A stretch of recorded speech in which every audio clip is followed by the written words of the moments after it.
তমসা লেখিকা মামণি ৰয়ছম গোস্বামী। তমসা ধোঁৱা-বৰণীয়া মেঘৰ প্ৰতিবিম্ব পৰে গংগাৰ বুকুৰ অগভীৰ নীলা পানীৰ সোঁতত। ক্ষয় যোৱা শিলচটাত বহি চাই পঠিয়াও ধোঁৱা-বৰণীয়া ডাৱৰে খলা আকাশখনলৈ। জগতখনেই অসত্য, নহ'লে গভীৰ নীলা আকাশত ডাৱৰে কেতিয়াও নিখেলিলেহেঁতেন। দুখ লাগে খন্তেকলৈ, মই কি কৰিবলৈ ওলাইছোঁ। চিনেমা হলবোৰত মানুহ গোট খাইছে। কঁপি কঁপি ভাহি অহা সুৰবোৰে যেন মানুহক জীয়াই থকাৰে প্ৰেৰণা দিছে। কিন্তু ক'তা, মইতো ক'ৰ পৰা একো পোৱা নাই। পাৰ হৈ যোৱা দিনবোৰৰ প্ৰতিটো ঘটনাই ৰং যোৱা ছবি এখনৰ দৰেই দেখা দিয়ে চকুৰ আগত। সেইবোৰেতো মোক প্ৰেৰণা নিদিয়ে, জীয়াই থকাৰ প্ৰেৰণা কেতিয়াও নিদিয়ে। মোৰ পৃথিৱীৰ সকলোতকৈ চেনেহৰ প্ৰিয়ম্বদালৈকে লিখিম মোৰ জীৱনৰ শেষ চিঠিখন। সেয়ে হ'ব মোৰ মহাযাত্ৰাৰ পাথেয়। ছায়াবাজি প্ৰিয়ম্বদা। গোটেই পৃথিৱীখনেই বিৰাট ফাঁকি। মাজৰাতি কেতিয়াবা উচুপো, সপোন দেখোঁ। জীৱনৰ এটা বাট যেন মোৰ একেবাৰেই ভুল হৈ গ'ল। তহঁতে জানো জীৱনত ভুল কৰা নাছিলি? কিন্তু ক'তা, তহঁতৰ লক্ষ্যটো কেতিয়াও ভ্ৰষ্ট হোৱা নাই। পূৰ্বজন্মৰ কথা বিশ্বাস কৰ প্ৰিয়ম। হয়তো পাপ কৰিছিলোঁ, সেয়ে জীৱনটো হৈ পৰিছে এপাহি মৰহা কাঞ্চন। যেতিয়া তোৰ চিঠিবোৰ পাওঁ, তই যেতিয়া কাশ্মীৰৰ দলিচা সদৃশ ঘাঁহনিখনত বহি দূৰৈৰ কাঞ্চনজংঘাৰ ৰূপত বলিয়া হ, মই তেতিয়া কি কৰোঁ জান? চকু দুটা আঁচলেৰে মুচি নতুন চাউলবোৰত ভৰি থকা ধানবোৰ এটা দুটাকৈ বাচিবলৈ আৰম্ভ কৰি দিওঁ। তোক এদিন কৈছিলোঁ, এজনী নাৰীয়ে তাইৰ গোটেই জীৱন কান্দিয়ে পাৰ কৰি দিব পাৰে। হাঁহি মাৰি উৰাই দিছিলি কথাবোৰ তই। তোৰ জীৱনৰ ধ্ৰুৱতৰাই তোক পথ দেখুৱাই নিছে। মোৰ ধ্ৰুৱতৰা কিন্তু হেৰাই গ'ল কুঁৱলীৰ মাজত। তই যিদিনা তোৰ কেপ্টেইন স্বামীক দেখুৱাই দিছিলি প্ৰথমবাৰৰ কাৰণে পেৰেডৰ মাজত, সেইদিনা ভাবিছিলোঁ তোৰ জীৱজান। দৌৰি গৈ উইলো গছবোৰৰ আঁৰত মুখখন লুকুৱাইছিলোঁ। চকুৰ পানীক বাধা দিবলৈ মই কৰিছিলোঁ আপ্ৰাণ যত্ন। জীৱনটোৰ লগত যুঁজি ভাগৰি পৰিছোঁ প্ৰিয়ম। যুঁজিবলৈ মই বাধ্য। জানো, মোৰ জীৱনলৈকো এদিন মনচুন নামিছিল। জানিছিলোঁ মই মোৰ কল্পনাক বাস্তৱত ৰূপ দিব পাৰিম। প্ৰতিদান স্বৰূপে সোঁহাতৰ আঙুলিত জিলিকি উঠিছিল এটা ৰিং, চন্দন। 3টা আখৰে শোভা কৰিছিল ধুনীয়া আঙুঠিটো। মোক লৈ চন্দনে হয়তো আশা কৰিছিল বহুতো, কিন্তু মই নিজেই তাৰ বুকুৰ পৰা আশাবোৰ কাঢ়ি লৈ আহিলোঁ। আঙুলিৰ আঙুঠি আকৌ খুলি উভতাই দিলোঁ। প্ৰিয়ম্বদা, আঙুঠিৰ চন্দন নামটোলৈ চাই মই কিহৰ ছবি দেখিছিলোঁ জান? মাৰ শুকান মুখখন আৰু ভাইটোৰ কামিহাৰ ওলোৱা দেহৰ সেই জীৱন্ত ছবিটো। মোৰ হয়তো কামনা পূৰণ হ'লহেঁতেন, কিন্তু মা আৰু বুবুলৰ দায়িত্বৰ পৰা মই পলাই যোৱা নহ'বনে? নে তই ক'ব খোজ মা আৰু বুবুলক চন্দনৰ দায়িত্বত জাপি দি পৈতৃক দৈন্যৰ প্ৰচাৰ গোটেই জীৱন জুৰি চলাই থাকিম? সেই আঙুঠি ঘূৰাই নিদি কি কৰিম ক? সেই আগৰ সৰু প্ৰিয়ম্বদাজনীৰ নিচিনাকৈয়ে তই লিখ, কেপ্টেইনে এদিন ক্লাবলৈ নিনিলে ডিনাৰৰ ওপৰতে অভিমান কৰ।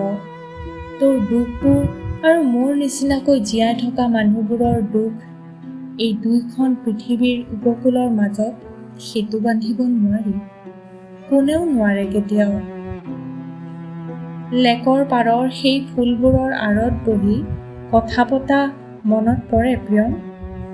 মই মোৰ জীৱনৰ প্ৰতিটো ঘটনাই জানো তোক কোৱা নাছিলোঁ? হাঁহি মাৰি উৰাই দিছিলি মোৰ কথাবোৰ। তোৰ মতে মই সকলো বলিয়া লিখবকো। দুদিনীয়া জীৱনটো আনন্দ কৰিব লাগে, ক্লাবলৈ যাব লাগে, চুইমিং পুলত সাঁতুৰিব লাগে নহয়। দুখৰ সোৱাদ জানো তই পাইছ? যাবৰ সময়ত তই দি থৈ যোৱা ডাঙৰ আৰ্চিখনৰ সন্মুখত থিয় হৈ যেতিয়া মই নিজৰ ৰূপটো চাবলৈ চেষ্টা কৰোঁ, আৰ্চিত মোৰ ৰূপৰ পৰিৱৰ্তে কি প্ৰতিফলিত হয় জানো? 7খন 10 টকীয়া নোটৰ মই প্ৰসাধন কৰিলে যে প্ৰিয়ম পাপ লাগিব। পলস নপৰা একা বেকা বাটেৰেই জীৱনটো চলি গৈছিল, কিন্তু মোৰ আৰু সহ্য নহয়।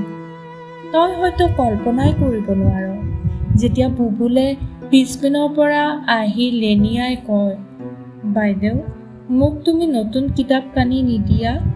ৰাজক দেউতাকে নিজে বজাৰলৈ লৈ গৈছে, সুন্দৰ মটৰো কিনি দিছে।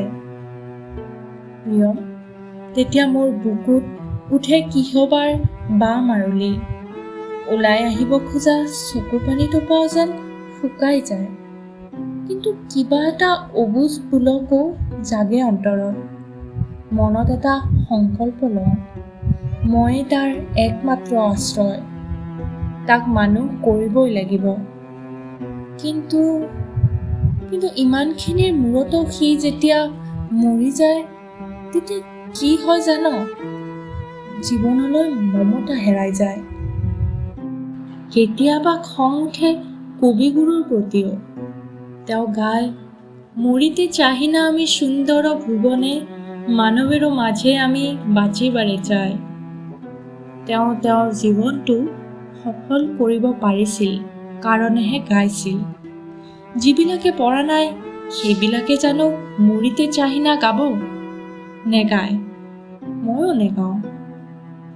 কেইদিনমানৰ পৰা দেখিছোঁ মাৰ এটা নতুন পৰিৱৰ্তন। খাবলৈ মুঠেই ইচ্ছা নকৰে। মাৰ 6 বছৰীয়া বেমাৰৰ ইতিহাসৰ কথা মই ইতিমধ্যে লিখিছিলোঁ এইটোলৈ, হয়তো মনত আছে। ডাক্তৰৰ ওচৰলৈ নিব নোৱাৰোঁ। নিব খুজিলে তাৰ উত্তৰ কি দিয়ে জান? নালাগে ডাক্তৰ আনিব, যিবোৰ গ'ল সেইবোৰক জানো ডাক্তৰে উভতাই আনিব পাৰিলে? তোৰ উপাৰ্জনত মোৰ পেট পোহতে গ'ল, কিন্তু তোৰ কি কৰিলোঁ?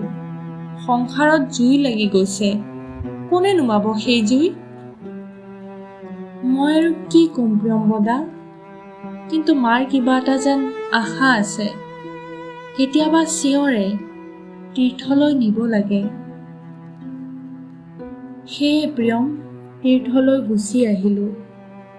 তই জানই তীৰ্থ কৰাৰ হাবিয়াস মোৰ কোনোদিনেই নাছিল, তথাপি মোৰ কৰ্তব্য মই কৰি গৈছোঁ।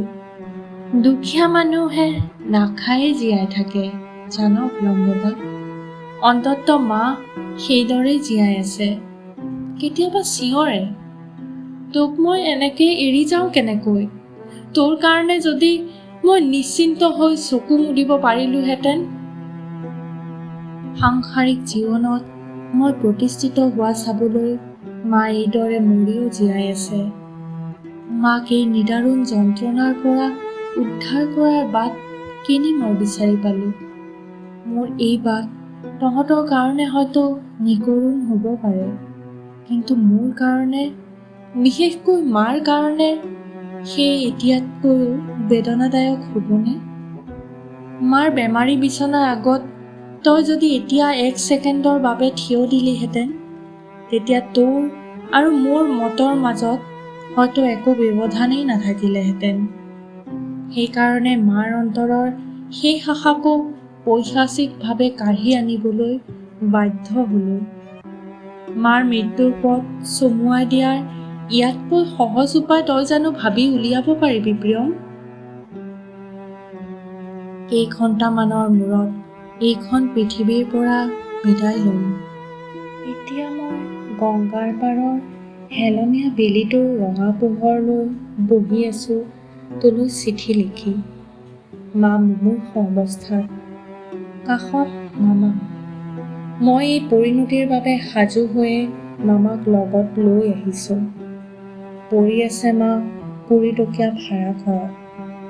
তই হয়তো মোক পিশাচ বুলিয়েই ভাবিবি। মাক সেই অৱস্থাত এৰি থৈ এয়া মই কি কৰিবলৈ ওলাইছোঁ? ক্ষমাৰ কথা নেলিখিলোঁ। জানো তই ক্ষমা নকৰ। হয়তো গংগায়ো মোক ক্ষমা নকৰে। নকৰিলে নাই। গংগাৰ বুকুত নিতৌ হাজাৰ বিজাৰ আৱৰ্জনা উটি বুৰি গৈছে। মইতো আৱৰ্জনা হৈয়ে পৃথিৱীলৈ আহিছিলোঁ, আৰু আজি এই সন্ধ্যা আৱৰ্জনা হৈয়ে উটি যাম। এই গল্পটি ইমানতেই অন্ত পৰিল। গল্পটি পোনপ্ৰথমবাৰৰ বাবে প্ৰকাশ পাইছিলে নতুন অসমীয়া বাতৰি কাকতত 19 জুন 1956 চনত।